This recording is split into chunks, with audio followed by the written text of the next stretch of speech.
Coffee splashes across the brown uniform. Deliberate. Humiliating. Thomas Blackwell, Executive VP of Value Tech, smirks as dark liquid stains the black delivery driver's chest. "Know your place," he hisses, then shoves the driver backward, causing packages to scatter across the polished floor. The lobby falls silent. Security guards snicker. Executives avert their eyes. The driver kneels to gather the fallen boxes while Thomas stands over him, snapping photos with his phone. "Perfect profile picture," he laughs, showing his colleagues. "Maintenance finally doing their job." No one notices the momentary flash of a gold Harvard ring on the driver's finger before he tucks it discreetly under his cuff. No one sees the calculated look that briefly replaces his forced submission. This delivery isn't the only thing about to drop on Value Tech today. Bennett adjusts his delivery uniform as he parks his truck outside Value Tech Industries' towering glass headquarters. The Fortune 500 tech giant dominates Chicago's skyline, a monument to innovation and cutthroat corporate culture. Andre studies his reflection briefly, ensuring his collar conceals the expensive watch beneath. He grabs his packages and enters the building with the confident posture of someone who belongs anywhere he stands. The lobby bustles with activity. Executives in tailored suits, assistants rushing with coffee, security guards monitoring everyone who enters. Security stops Andre immediately. "ID," demands the guard, scrutinizing his credentials longer than necessary while white couriers breeze through the checkpoint.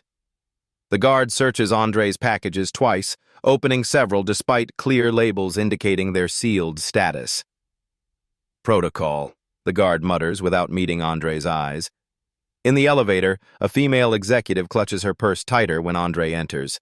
Another presses himself against the wall to avoid contact. Andre notices everything but maintains his professional demeanor, offering a courteous nod that goes unreturned. Thomas Blackwell storms through the executive floor, face flushed with anger. The board meeting went poorly. The company's flagship software launch is behind schedule, and investors are growing impatient.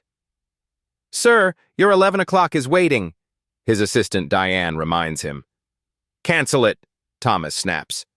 "After that disaster with the board, I need to regroup." Andre rounds the corner, arms full of packages for the executive suite. He carefully navigates the narrow hallway when Thomas barrels toward him, refusing to yield. "These delivery people are always in the way," Diane comments dismissively as Andre presses himself against the wall to avoid collision.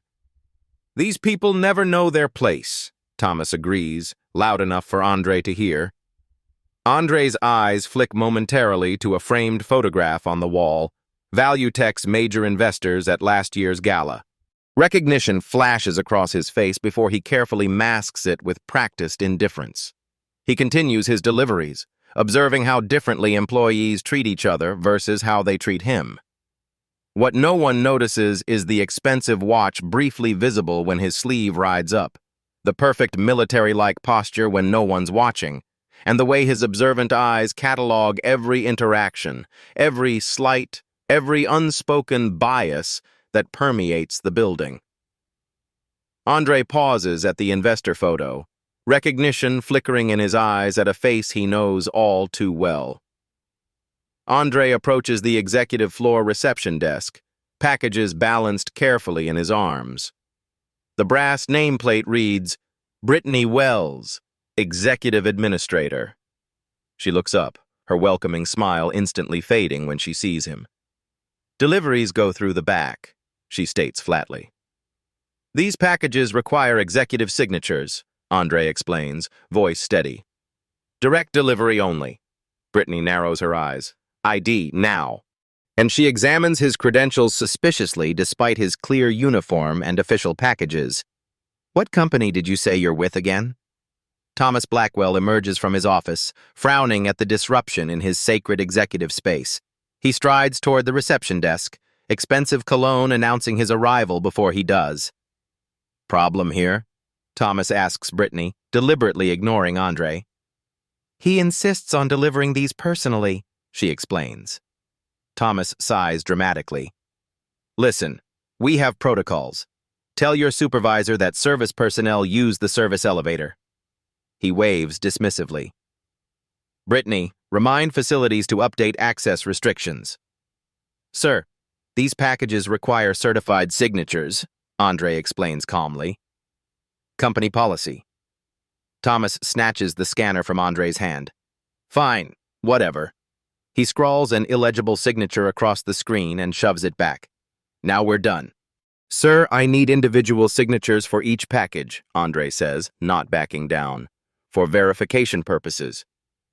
Thomas freezes, eyes narrowing at being corrected. The surrounding area falls silent as employees sense conflict. Two other executives pause their conversation to watch. You really don't know who I am, do you? Thomas asks incredulously. Andre meets his gaze directly. You're someone who needs to sign for packages, sir. Uncomfortable laughter ripples through the onlookers. Thomas's face darkens with humiliation turned to anger. Get these signed properly and get him out of here, Thomas snaps at Brittany before storming back to his office. Andre completes his delivery with professional efficiency despite the hostility. In the elevator, alone at last, he pulls out a pen from his pocket, a discreet camera that recorded the entire interaction. He makes a quick call. Claire, I need everything on Valuetech Industries, he says quietly. Yes, especially their diversity numbers and any complaints filed. The situation here is exactly as reported. Andre's phone buzzes with a text. Board meeting confirmed for Friday operation, still a go?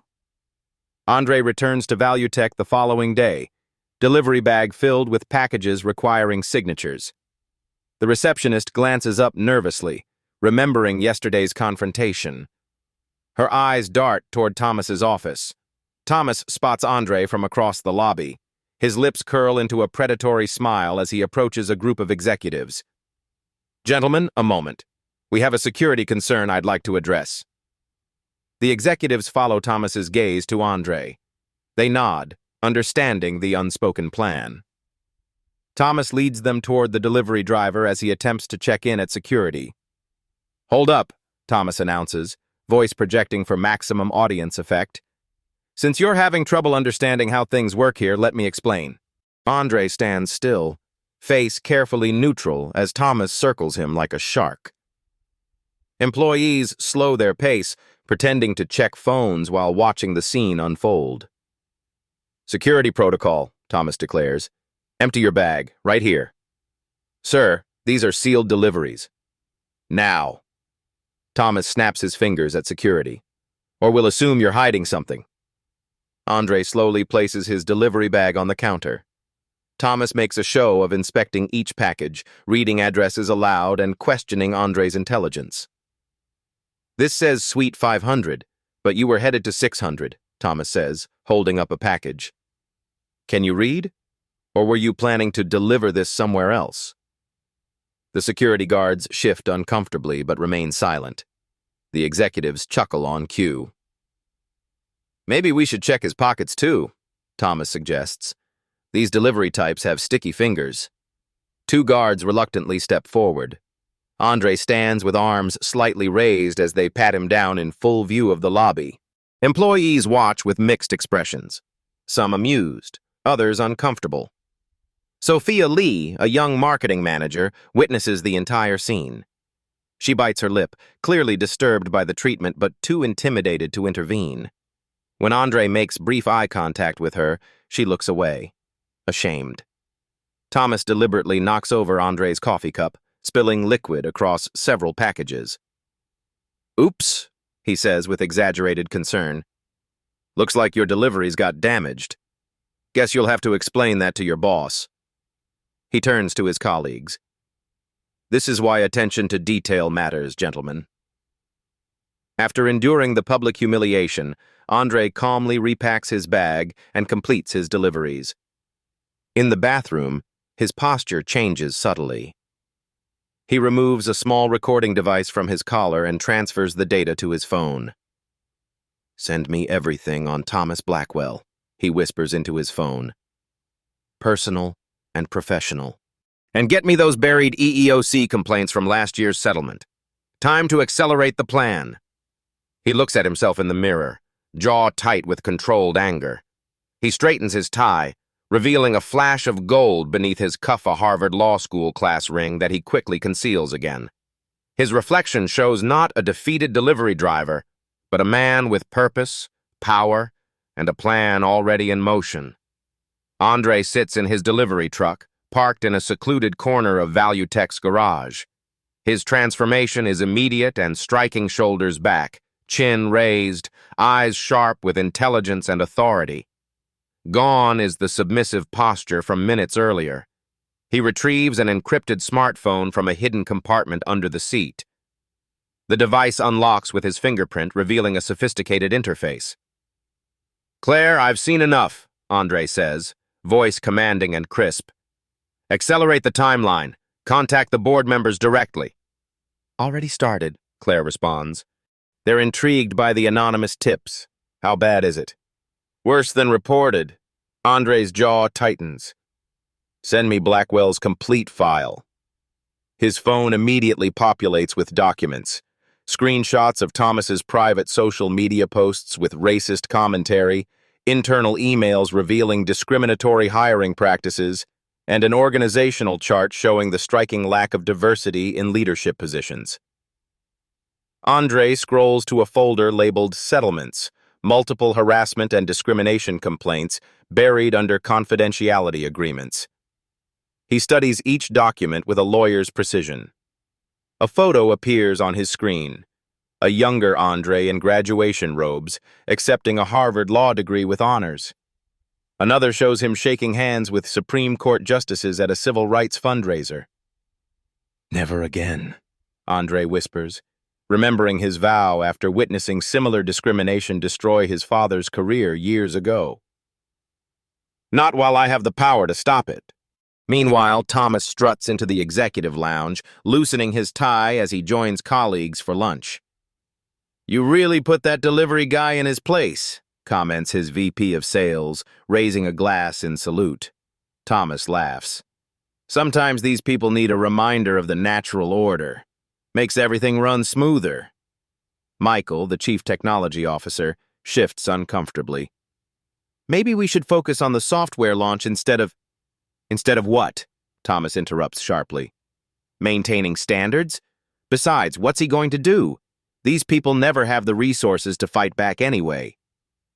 Across the building, Sophia sits at her desk, fingers hovering over her keyboard. She types a careful email to Human Resources describing what she witnessed in the lobby. After hesitating, she finally hits send. Minutes later, a notification appears. Her message has been read. She checks her sent folder. The email has vanished completely. A cold realization washes over her.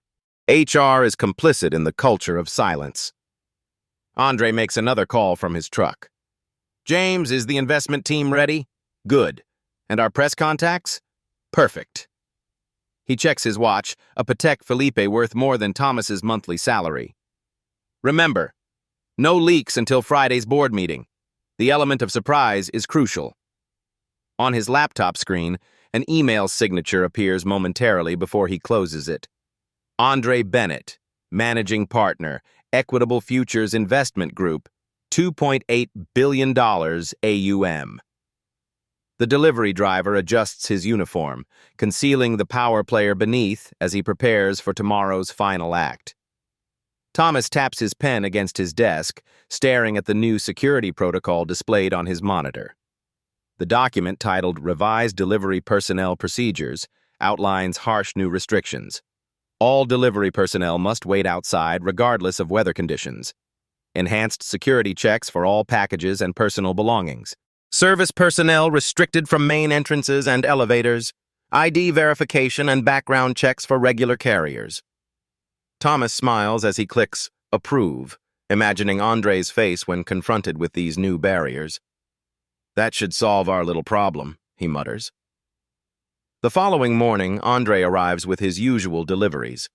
Security stops him at the entrance, pointing to a newly installed sign. Delivery Personnel Check-in Procedures. "New protocol," the guard explains apologetically. You'll need to wait outside until we verify each package. Andre nods calmly, using the delay to chat with other delivery workers gathered in the holding area. Most are minorities, and they eagerly share their experiences when Andre asks about Valuetech's treatment. They treat us like criminals, confides a Hispanic delivery woman. Last week they made me open every package because they suspected contraband. Andre listens intently, discreetly recording testimonials with their permission. His respectful interaction with fellow workers contrasts sharply with the dismissive treatment they receive from Valuetech employees. From his office window, Thomas watches Andre talking with the other delivery personnel. His eyes narrow with suspicion. "Diane," he calls to his assistant, "tell security to keep a special eye on that delivery guy, the tall black one. I don't trust him. Something's off." "What exactly are you concerned about, sir?" Diane asks. "Just do it," Thomas snaps, "and make sure someone follows him while he's in the building. I want to know who he talks to."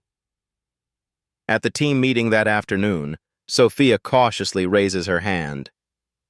"About the new delivery protocols, some workers were waiting outside in the rain for over an hour today. Maybe we could create a covered waiting area or—" Thomas cuts her off sharply.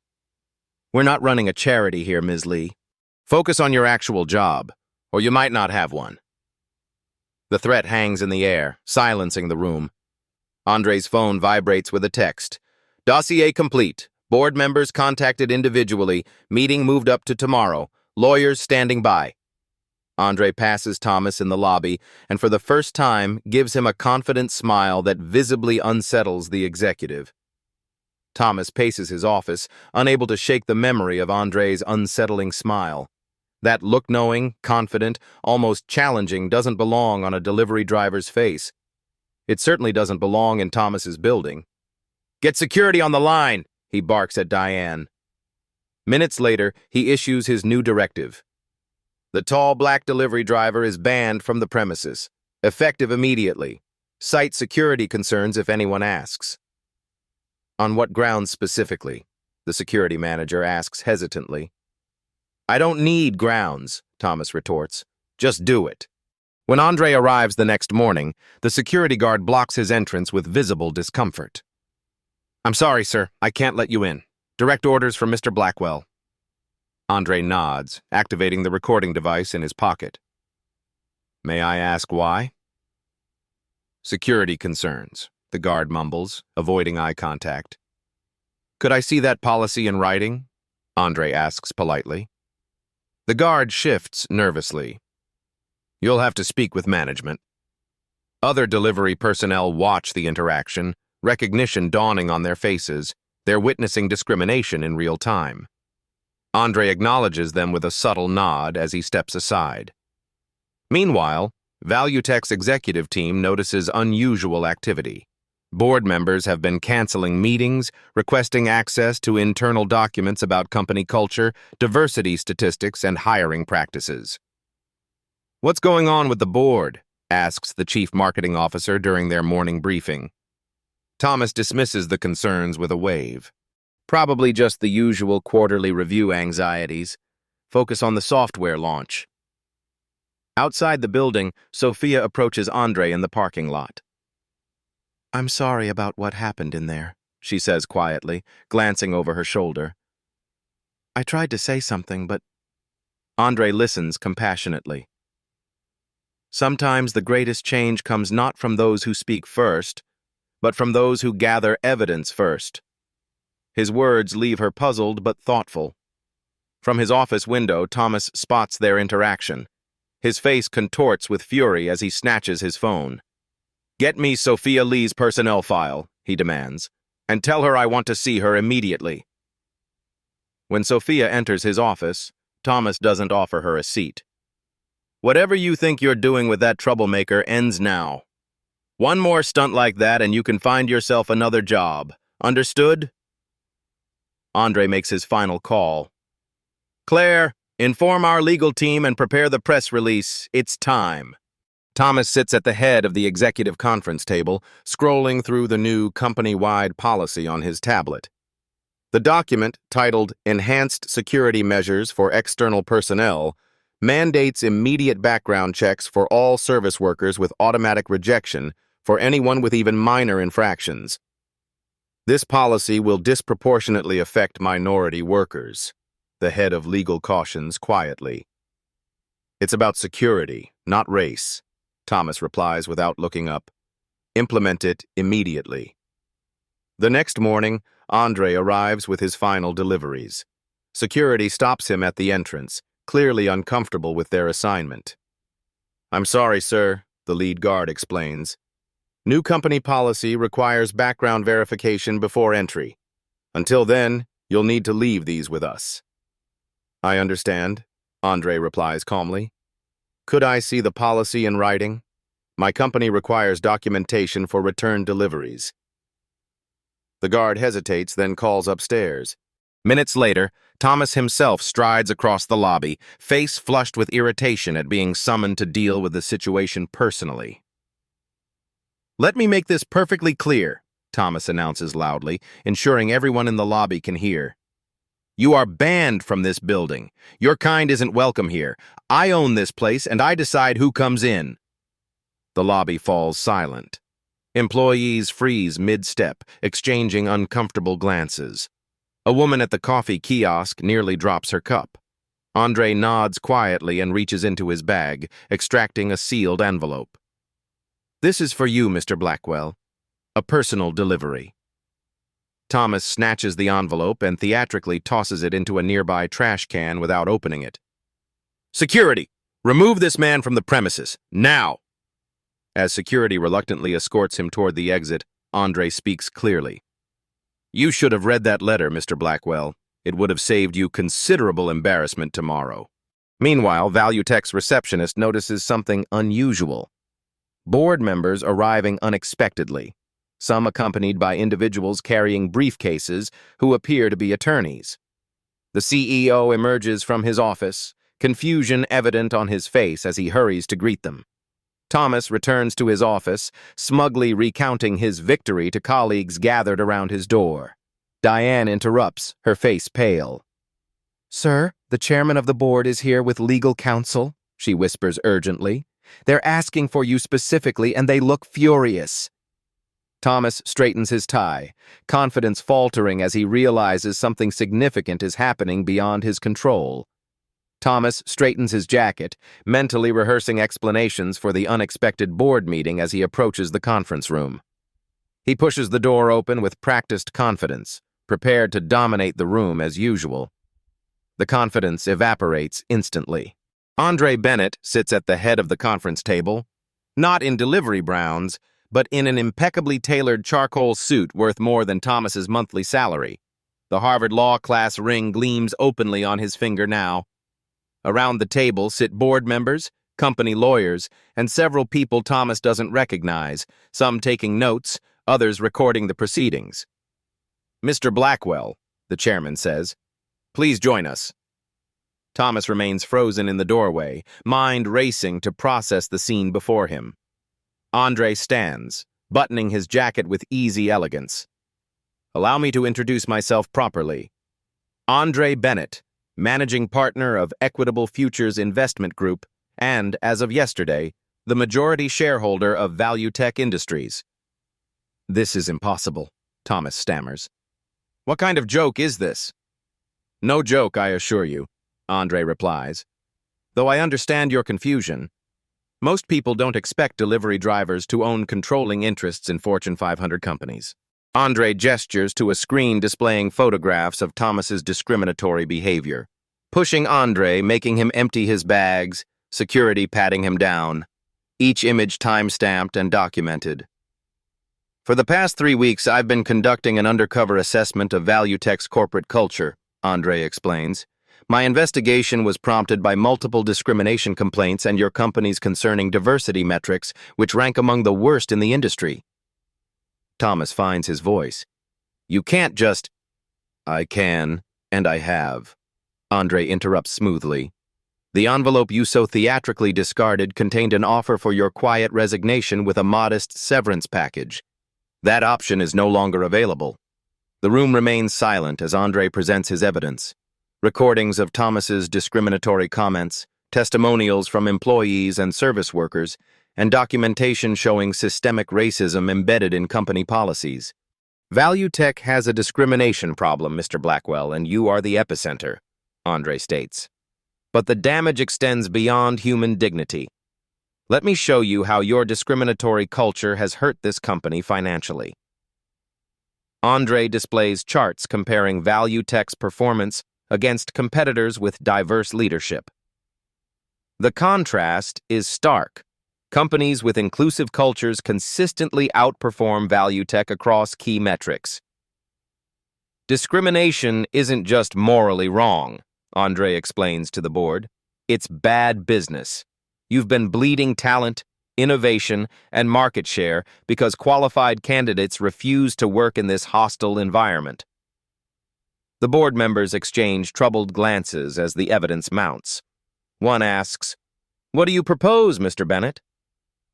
Andre presents a comprehensive transformation plan, anti-discrimination training, anonymous reporting systems with actual follow-up, diverse hiring panels, and mentorship programs. ValueTech can become an industry leader in workplace equality, Andre concludes. The technology is excellent. The culture is what needs disruption. Thomas attempts to defend himself, voice rising with desperation. I was maintaining professional standards.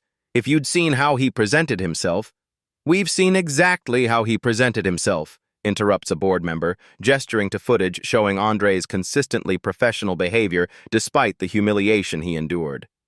This is entrapment, Thomas protests. No, Mr. Blackwell, Andre responds calmly. This is accountability. The chairman clears his throat. The board has reviewed the evidence and finds it compelling. Mr. Blackwell, you are suspended effective immediately pending further investigation. Security enters the same guards who once chuckled at Thomas's mistreatment of Andre. Their faces remain professional as they wait to escort him from the building.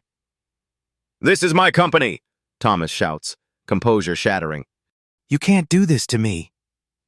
Actually, Andre corrects him, it's the shareholders' company. And as the majority shareholder, I'm doing what should have been done long ago. He turns to the board. And now, let me introduce you to our new interim CEO who will oversee ValueTech's transformation. As security leads Thomas toward the service exit, he realizes the final humiliation. Everyone is watching him fall. News of the discrimination scandal breaks across business channels by afternoon. CNBC runs the headline, Tech giant rocked by discrimination scandal as billionaire investor goes undercover. Social media explodes with clips of Thomas's most egregious behavior juxtaposed with Andre's composed responses.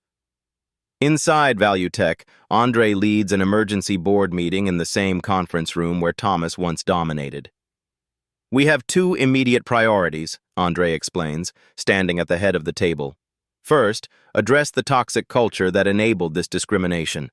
Second, stabilize investor confidence during the transition. The board members, previously complicit through inaction, now lean forward with newfound attentiveness. Security is escorting Mr. Blackwell from the building as we speak, the chairman confirms, through the service entrance as you requested. Andre nods. Poetic perhaps, but also symbolic. No one is above respectful treatment in this company. Not anymore. Across the building, Thomas stands stunned as security collects his personal items.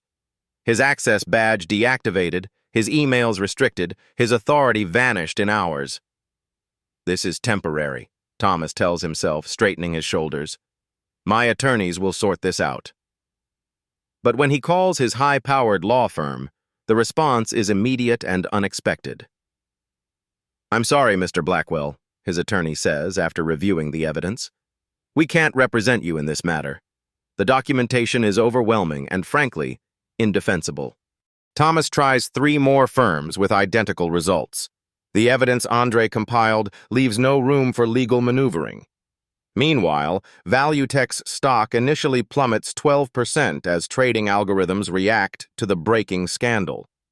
But when Andre announces his comprehensive transformation plan in an emergency press conference, the trajectory shifts. By closing bell, the stock has recovered half its losses.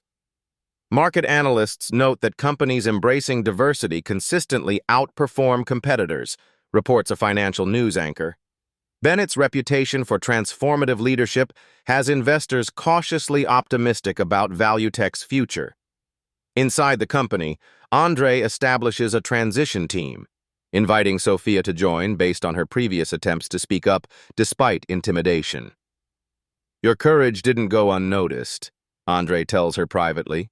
"Even small acts of resistance matter in a culture of fear." The legal team presents Thomas with the mounting evidence against him. He faces potential criminal charges for creating a hostile work environment, racial discrimination, and corporate intimidation. The color drains from his face as he realizes the magnitude of his situation. "You can cooperate with the investigation," explains the head of legal, "or face these charges in court. Either way, your time at ValueTech is over." Andre implements immediate changes throughout the company. Mandatory anti-discrimination training begins with the executive team, spreading downward through management. Anonymous reporting systems replace the compromised HR channels that buried previous complaints. Diverse hiring panels review all promotion and recruitment decisions. "I want a review committee examining every company policy for hidden biases," Andre instructs the newly appointed Chief Diversity Officer. "From hiring practices to vendor selection to client engagement, everything gets scrutinized." Former employees who filed discrimination complaints receive calls from ValueTech's legal team with settlement offers and potential opportunities to return. Andre personally meets with service workers who suffered under Thomas's reign, apologizing on behalf of the company and offering contracting opportunities to minority-owned businesses. ValueTech will only use service providers who demonstrate fair employment practices, Andre announces, creating immediate ripple effects throughout the supply chain. As word spreads about ValueTech's transformation, applications from previously underrepresented groups flood the recruiting department.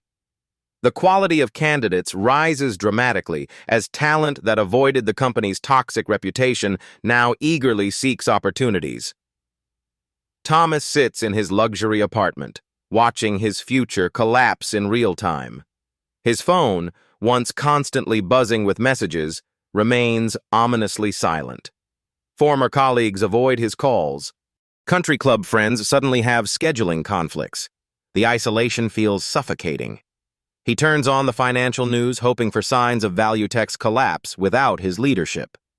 Instead, he sees Andre presenting the company's new direction to enthusiastic analysts. ValueTech's technological innovation has always been impressive, Andre tells the cameras. Now its corporate culture will match that same standard of excellence. Thomas hurls his remote at the television. "This can't be happening," he mutters, reaching for his phone to call another attorney. The new message in his inbox stops him cold. Notice of a class action lawsuit from former employees and contractors with Andre Bennett listed as their legal representative. "This isn't just about your termination, Mr. Blackwell," the legal notice reads. "This addresses the systemic harm you've caused to dozens of individuals during your tenure." Meanwhile, Andre continues methodically rebuilding ValueTech from within. Department meetings that once featured only white male voices now include diverse perspectives. Ideas previously ignored find traction. Innovation accelerates as psychological safety increases. What's remarkable, observes the CFO during a leadership meeting, is how quickly performance metrics are improving. Project completion rates up 22% in just 2 weeks. "People perform better when they're not burning mental energy navigating discrimination," Andre explains. "This isn't just about ethics, it's about unleashing human potential." The board, initially skeptical of such rapid change, grows increasingly supportive as positive results emerge.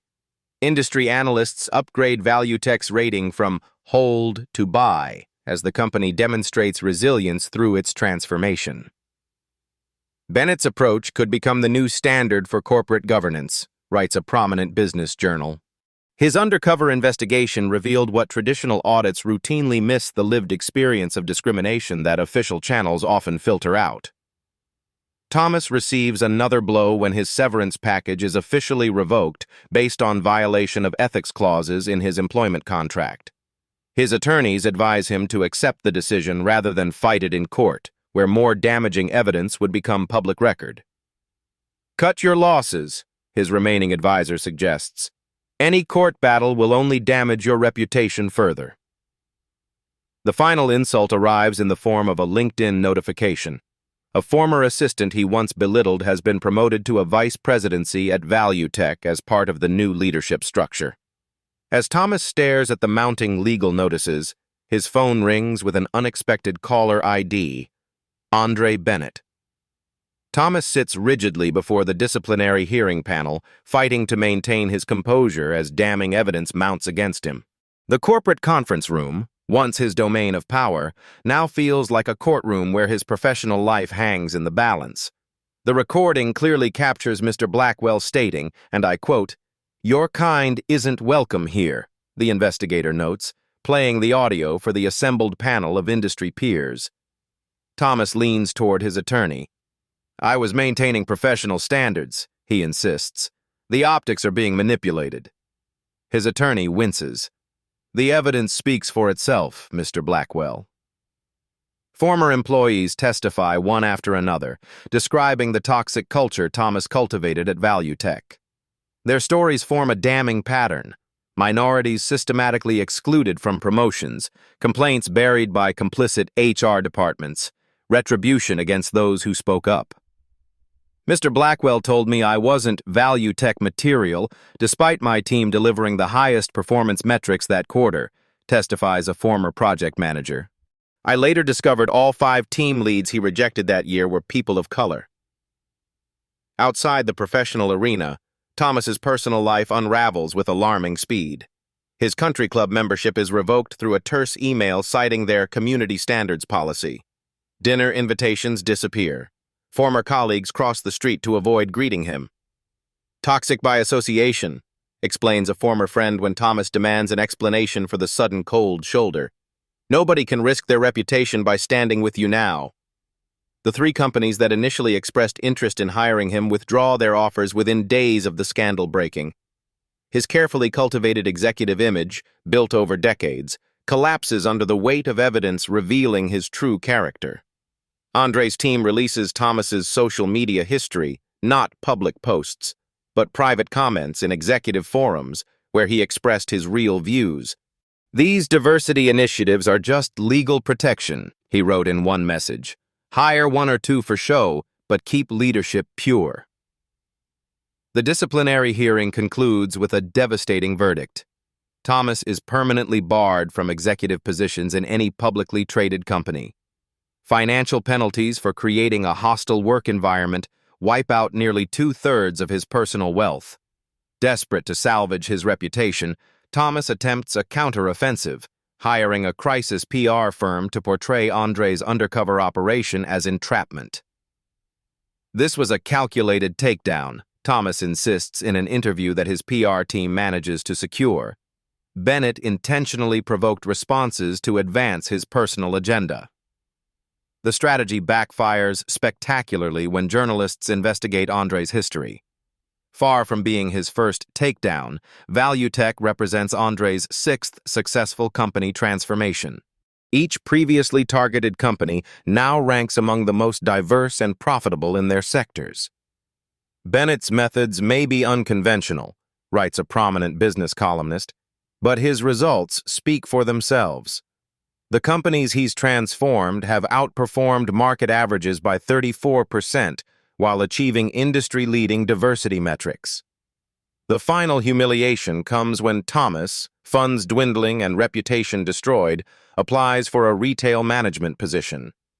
The interviewer, recognizing him from news coverage, treats him with professional courtesy and respect throughout the interview, precisely the dignity Thomas denied others. "We'll be in touch," the interviewer says with a knowing look that makes it clear no call will come. Thomas exits the building, the weight of consequences finally settling on his shoulders. His phone buzzes with a text message from an unknown number. Conference Room 3, Equitable Futures Headquarters, tomorrow at 9 a.m. Final opportunity. AB. He stares at the message, pride warring with desperation. After a long moment, he types, "I'll be there." The following morning, Thomas arrives at the gleaming offices of Equitable Futures Investment Group. The receptionist, a young black woman, greets him professionally and escorts him to the specified conference room where Andre waits, reviewing documents. "Mr. Blackwell," Andre acknowledges without looking up. "Please sit." Thomas takes the offered seat, his once commanding presence diminished by recent events. "What more could you possibly want from me?" he asks bitterly. Andre closes his folder and looks directly at Thomas.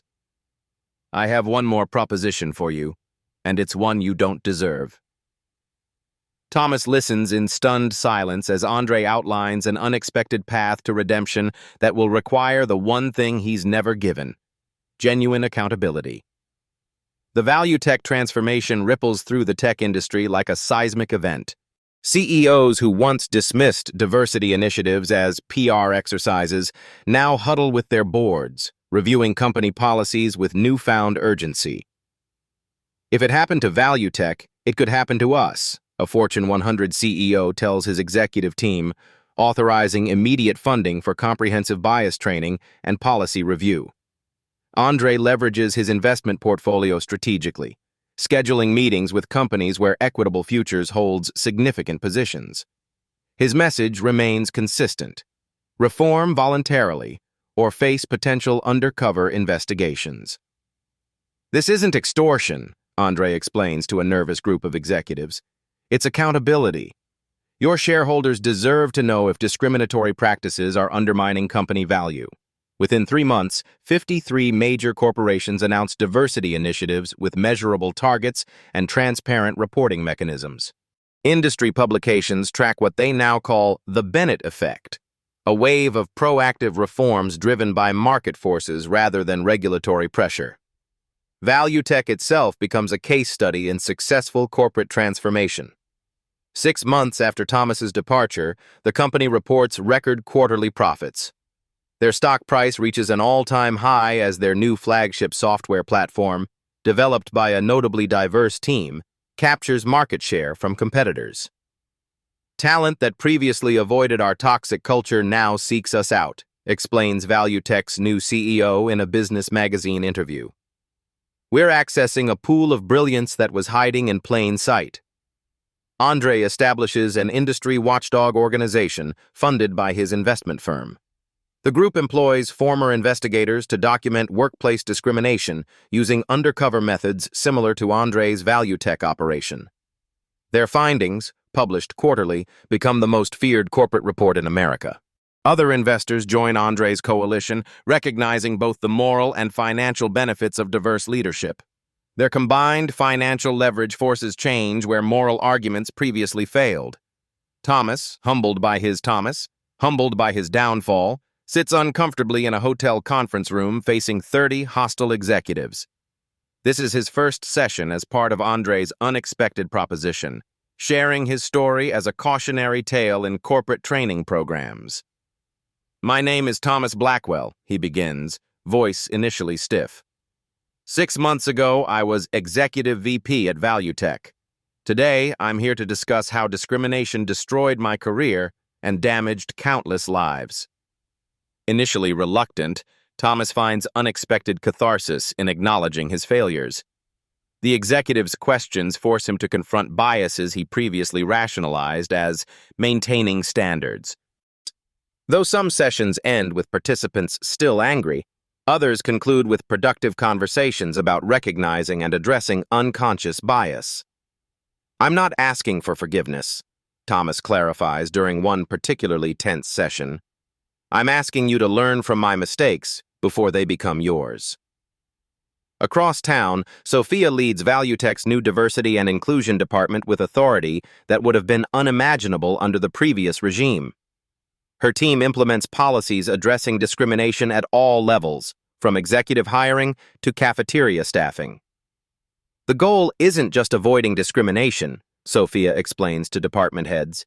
It's actively creating an environment where everyone can contribute their best work without artificial barriers. Employees who once stood silently during Thomas's discriminatory displays now participate in inclusion initiatives, many admitting their complicity through inaction. The company culture transforms as accountability replaces fear. Industry publications track ValueTech's meteoric rise, with Forbes featuring Andre on its cover. The Billionaire Delivery Man, how Andre Bennett's undercover operation is reshaping corporate America. Andre's investment firm receives hundreds of whistleblower reports weekly from employees facing discrimination at other companies. Each complaint undergoes rigorous verification before potential action. We can't investigate every case personally, Andre explains to his expanding team. But we can create systems that make discrimination financially toxic for companies that permit it. 6 months after ValueTech's transformation, Andre receives a letter from an unexpected source that will test his commitment to second chances. 1 year later, ValueTech hosts an industry conference on workplace equality. The company's headquarters, once a monument to exclusion, now buzzes with diverse energy as attendees from across the business world gather to learn from its remarkable transformation. Andre takes the stage for the keynote address, his delivery uniform exchanged for a tailored suit that reflects his public role as Equitable Futures managing partner. The audience falls silent as he begins. ValueTech's journey from discrimination to inclusion wasn't just morally necessary, it was financially brilliant, Andre explains, gesturing toward charts displaying the company's performance metrics. Employee retention up 34%, innovation pipeline increased by 28%, market share expanded in every sector where we compete. The data tells a compelling story. ValueTech now ranks among the best places to work in America, with application rates tripling among previously underrepresented groups. More importantly, their financial performance outpaces industry averages by significant margins. Discrimination isn't just wrong, it's expensive, Andre emphasizes. It costs you talent, innovation, and ultimately, profit. Across town, Thomas volunteers at a community center, coaching minority professionals preparing for corporate interviews. His fall from power remains complete. No executive will hire him. But his perspective has shifted. The letter he sent Andre expressed not just apology, but a commitment to change that he honors daily through his volunteer work. Your resume is excellent, Thomas tells a young candidate. But let me share what they'll never tell you about navigating corporate culture as a person of color. His insights, born from his former role as oppressor, now serve as armor for those entering similar environments. Andre meets with the delivery workers who shared their experiences during his investigation. Many now own successful contracting businesses that service ValueTech through its supplier diversity program. The security guards who once enabled discrimination have undergone transformation themselves, now treating everyone with equal respect, regardless of position. The real change, notes one former guard, is that we're accountable now. Every interaction matters. Sophia, promoted to VP of Corporate Culture, implements innovative programs that become industry standards. Her department measures inclusion not just through demographic statistics, but through psychological safety scores that track how comfortable employees feel contributing their authentic perspectives. Diversity without inclusion is just optics, Sophia explains to new hires. We're building a culture where differences strengthen us rather than divide us. The board, now reflecting the diverse perspectives of ValueTech's customer base, approves a substantial investment in community education programs targeting underserved neighborhoods. The initiative creates pathways to tech careers for students previously excluded from such opportunities. In the final scene, Andre returns to his investment firm headquarters, where a wall displays photographs of transformed companies. Each image represents not just financial success, but human dignity restored through systemic change. His team prepares for their next operation, reviewing dossiers on potential targets while discussing strategy. A young analyst asks, How do you choose which company to investigate next? Andre considers the question carefully. We look for places where the gap between public values and private actions is widest. That's where change is most needed and where our methods can create the most significant impact. He studies the photos on the wall, each representing countless lives improved through institutional change. Real power isn't about putting others in their place, Andre tells his team. It's about creating a world where everyone has the opportunity to find their place. The analyst nods, understanding the mission extends beyond financial returns to fundamental human dignity. Andre turns back to his work, already focusing on the next company needing transformation. Your place is wherever you have the courage to stand up for what's right. Andre stands before a graduating class of business students, their eager faces reflecting the hope of a generation raised with different expectations about workplace equality. His commencement address draws from lessons learned during the value tech transformation. You're entering a business world in transition, Andre tells them, pacing the stage with measured steps. The question isn't whether you'll encounter workplace discrimination, you will. The question is, what will you do when you witness it? The students lean forward, captivated by the speaker whose methods have transformed corporate America over the past year. Some of you will have the power to create policies. Others will simply have the power of your voice. But every one of you has the capacity to refuse participation in systems that diminish human dignity. He shares concrete examples of how value tech's ethical leadership transformed both company culture and financial performance. The students take notes as Andre outlines specific strategies for creating inclusive environments that maximize human potential. Your generation has the opportunity to build something better than what came before, Andre continues. Not just more profitable companies, but more humane ones.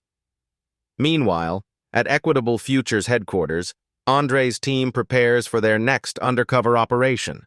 Computer screens display research on Bradford Technologies, a defense contractor with troubling patterns in their employment practices. Multiple complaints of racial discrimination buried by HR, reports an analyst, displaying internal documents obtained from whistleblowers. Promotion rates for minorities are 68% lower than for white employees with identical performance reviews. Andre studies the information, already formulating his approach. Prepare my delivery uniform, he instructs his assistant. And schedule a meeting with our legal team to review Bradford's federal contracts. I suspect we'll find compliance violations there as well. Across town, Value Tech announces its nationwide initiative partnering with universities to increase diversity in corporate leadership. The program, featuring scholarships, mentorships, and guaranteed internships, targets students from underrepresented groups.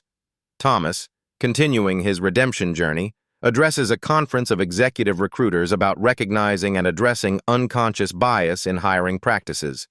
I speak from experience when I say that bias doesn't just hurt its targets, it ultimately destroys the organizations that tolerate it, Thomas explains, his former arrogance replaced by hard-earned humility.